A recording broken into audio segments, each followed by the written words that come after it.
कोई नया टॉपिक शुरू करने से पहले अपने चारों ओर देखें। आप अपने आसपास ऐसी कई वस्तुएं देखेंगे जिनमें से कुछ स्थिर होंगी जबकि कुछ गतिमान होंगी। आपकी दीवार घड़ी का लोलक इधर उधर गति कर रहा है और पंखा घूर्णन कर रहा है। ये सब गति है। इसलिए हमारे चारों ओर गति के कितने विभिन्न प्रकार हैं, आइए इनके बारे में विस्तार से जानें। ब्रह्मांड में प्रत्येक वस्तु गतिमान है। सड़क पर खड़े एक लड़के को देखें। ध्यान दें कि वह विराम में है। उसके लिए चलती कार के अंदर बैठा एक व्यक्ति गतिमान होता है, हालांकि कार के अंदर बैठे व्यक्ति के लिए सड़क पर खड़ा लड़का गतिमान होगा। क्या आप जानते हैं ऐसा क्यों है? ऐसा इसलिए है क्योंकि हम सदैव गति का वर्णन किसी निश्चित संदर्भ के सापेक्ष करते हैं। पहली स्थिति में लड़के के सापेक्ष कार अपनी स्थिति बदलती है। इसी प्रकार दूसरी स्थिति में कार के सापेक्ष लड़का अपनी स्थिति बदलता है। इसलिए गति को किसी निश्चित संदर्भ के सापेक्ष किसी वस्तु की स्थिति में परिवर्तन के रूप में परिभाषित किया जाता है।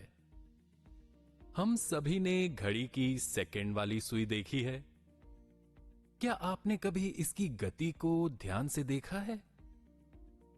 इसी प्रकार एक झूलते हुए पालने और एक सीधी सड़क पर चलती हुई कार को देखें। क्या वे इसी प्रकार गति करते हैं? उत्तर है नहीं। आमतौर पर गति को विभिन्न प्रकारों में विभाजित किया जा सकता है, जो कि उनके द्वारा गति के दौरान लिए गए पथ पर निर्भर करता है।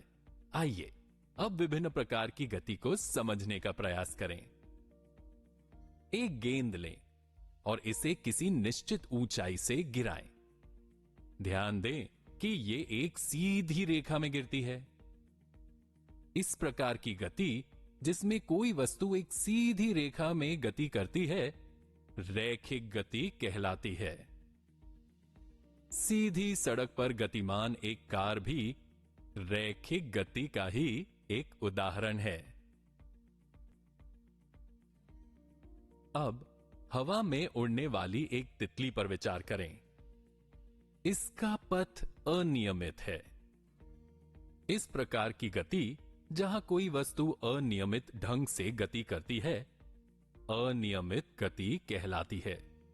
इसके बाद एक गेंद को किसी डोरी से बांधें और इसे घुमाएं। गेंद की गति को देखें। ध्यान से देखने पर यह किसी वृत्त के अनुदिश गति करती है। इसी प्रकार घड़ी की सुइयां भी वृत्तीय पथ पर गति करती हैं। इस प्रकार की गति जिसमें कोई वस्तु वृत्तीय पथ पर गति करती है, वृत्तीय गति या घूर्णी गति कहलाती है।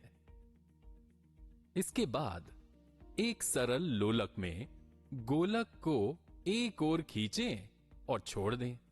गोलक एक ओर से दूसरी ओर गति करता है, अर्थात ये इधर उधर गति करता है।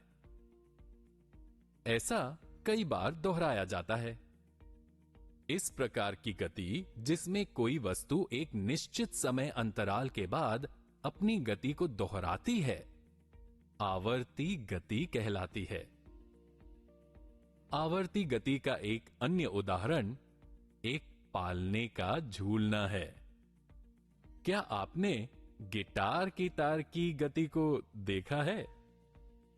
जब आप गिटार के तार को छेड़ते हैं तो वह बहुत तीव्र चाल से आगे और पीछे आवर्ती गति करती है।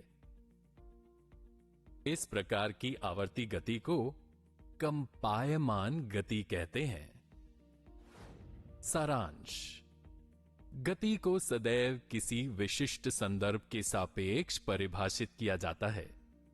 गति के विभिन्न प्रकार हैं रैखिक गति, अनियमित गति, वृत्तीय या घूर्णी गति, आवर्ती गति और कंपायमान गति। गति के अध्ययन में तय किए गए पथ की दूरी ही एकमात्र अवधारणा नहीं है जिसमें हम रुचि रखते हैं। वास्तव में चाल अर्थात उस पथ को कितनी तेजी से तय किया जा रहा है, ये और भी महत्वपूर्ण तथा रोचक है। क्या आप जानते हैं जिस चाल से हम किसी दूरी को तय करते हैं वह भी समय के साथ बदल जाती है। हम आगामी वीडियो में गति का अध्ययन और अधिक गहनता से करेंगे।